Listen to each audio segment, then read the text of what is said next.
So in the self-improvement world, you might hear a lot about the term self-forgiveness. But what is it anyway? I mean, we hear about holding ourselves accountable and we hear about practicing self-forgiveness, but how do those two really go together? So in today's video, I'm getting to the heart of what that really means and how when you practice it properly, it's actually the key to absolute freedom for yourself. So those of you who are new here, I'm Ketra Thompson and I'm a certified master hypnotist and a relational recovery coach.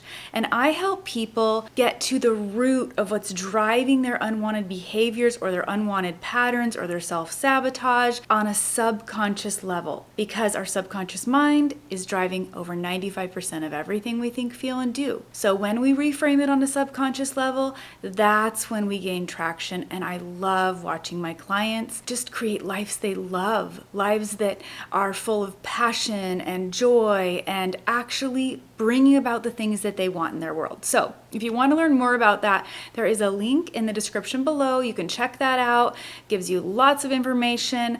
Also, there is a link on my website that allows you to set up a totally free, totally complimentary consultation call. This consultation call will help us both discover if we're a good fit to work together, and it'll help you get some more clarity about what you're dealing with at the very least. So you'll want to check that out. Now, before I dive in, if this content resonates with you, be sure to hit like and subscribe so you can be notified every time I post a new video. I am incredibly grateful for all of you that take the time to watch this content because it is part of what I do to give back to the community as well. I want to help people who are in a place where they don't know where to start, and I appreciate you watching. So first of all, not forgiving yourself actually translates into self-bullying. Okay, so think about it this way. What would you tell your best friend if they were telling themselves the things you tell yourself? What would you tell your best friend if they made a mistake? If they handled something incorrectly, if they did anything that they are upset about, even legitimately maybe wrong behavior, you would probably encourage them to do something different in the future, but also to forgive themselves that they were just, doing what they knew to do at the time, or you would give them some level of compassion. So why are you holding yourself to a standard that you wouldn't hold other people to? It doesn't make any sense. When you're holding yourself to a standard that you don't hold other people to, you're setting yourself up for a lot of internal pain and a lot of turmoil in your relationships. So when it comes to your best friend, you are usually giving them the benefit of the doubt. You're saying, I know this was hard on you. I know you were in a stressful situation. I'm sure that contributed to this decision. And you're really just offering the benefit of the doubt as much as you possibly can. And you don't tend to do the same for yourself. So you get stuck in this pattern where you aren't forgiving yourself for the things that happen in life. So what does it mean to forgive yourself? Well, actually, it's better described, in my opinion, as having self-compassion. When you are being compassionate toward yourself and even the things you may have done in the past or the feelings you're currently feeling in the moment, you're actually treating yourself with the kind of patience that you would treat a friend with. It's about letting go of those inner beliefs that are telling you that you're not good enough, that you don't deserve better. It puts you in a place that is creating a toxic pattern inside of yourself where you think you're all good or all bad. You forget that we aren't all good or all bad. Humanity lives in the messy middle. And that is where we can say, oh yeah, I'm human. All humans make mistakes. I can learn from this, I can shift, I can change my behavior, and I can do it differently next time, but I don't need to beat myself up over it. Now, when we don't have that self-compassion, we are actually doing this self-bullying thing in our head. So I've mentioned it before, but it's worth repeating that the subconscious mind is programmed when we are very young. So it does have more programming that happens in our adult life, but for the most part, it's very, established, like this foundation of it is established by the time we're 5 or 6. And then as we get older, some other things can happen that can contribute to it. So it's formed when we're really young, but also the other key thing is that what's in the subconscious mind is very locked down. It's protected by this critical factor, this comparing mechanism that doesn't let new information in. And so what has been programmed in there starts running like a tape, just playing on repeat over and over.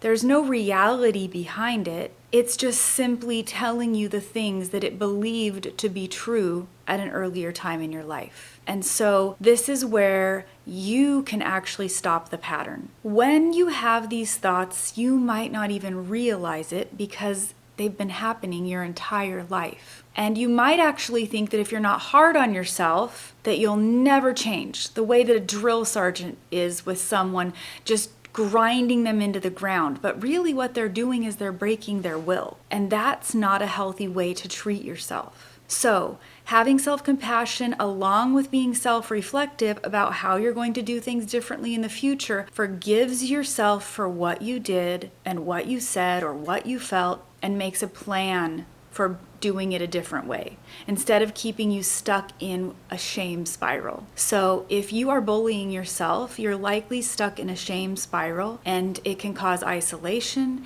It can cause you to really pull back because you feel like you have to figure out everything on your own. It doesn't allow for you to be authentic with the people in your life. It doesn't allow you to have deep connected relationships. And so, because you haven't forgiven yourself, it actually affects all the relationships in your life, mainly the relationship to yourself. But that is what's projected out to everyone else around you, whether it's an intimate relationship, a family relationship, or even a work dynamic.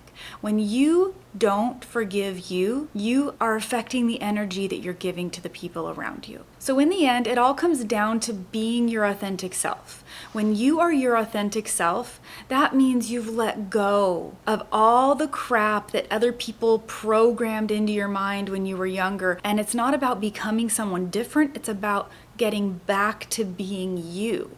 The real you that doesn't take other people's criticisms and assumptions personally, knowing that they are filtering things through their own filter. And that at the same time, we can have this balancing act of not taking on other people's criticisms of us and being self-reflective enough to go, is this something I should work on? And not bullying ourselves in that inner self-talk that's like, you're so stupid. Why would you do that? You don't know what you're doing. You know, all of the negativity is absent because you're not in the shame spiral. You're just being self-reflective, and you're taking some time to care really well for yourself. It's where you're able to capture that thought and go, wait a minute, I don't want to go down this road anymore. What's the truth? And that's the thing you can do starting today. When you catch yourself going into that self-bullying, that negative self-talk, which is all unforgiveness of yourself, you can ask yourself, what's the truth? What is the truth about this situation? Well, I'm human, for one. I'm allowed to make mistakes. Did I learn anything from that mistake? Maybe, maybe not, right? Let's spend some time being self-reflective and then repeating the truth about you. I am a good person. I do want to treat others well. I want to treat myself well. I'm looking for the best interest of everyone that I interact with. And you can start telling yourself the truth to get you out of the shame spiral and to stop that tape from playing. And this all helps you rewire new neural pathways as you capture the thought and you redirect it in a different direction. And obviously, customized hypnotherapy practices would be incredibly beneficial in this process. So when you're doing hypnosis, that's when you have access to your subconscious mind, where the protective function that's guarding it relaxes and lets you in so you can get to the heart of what's going on, reframe those belief systems that were created so long ago that are driving this negative behavior now, where you can really forgive yourself, let go of all of that anger and self-bullying, and really step into an interpersonal freedom where you can love you.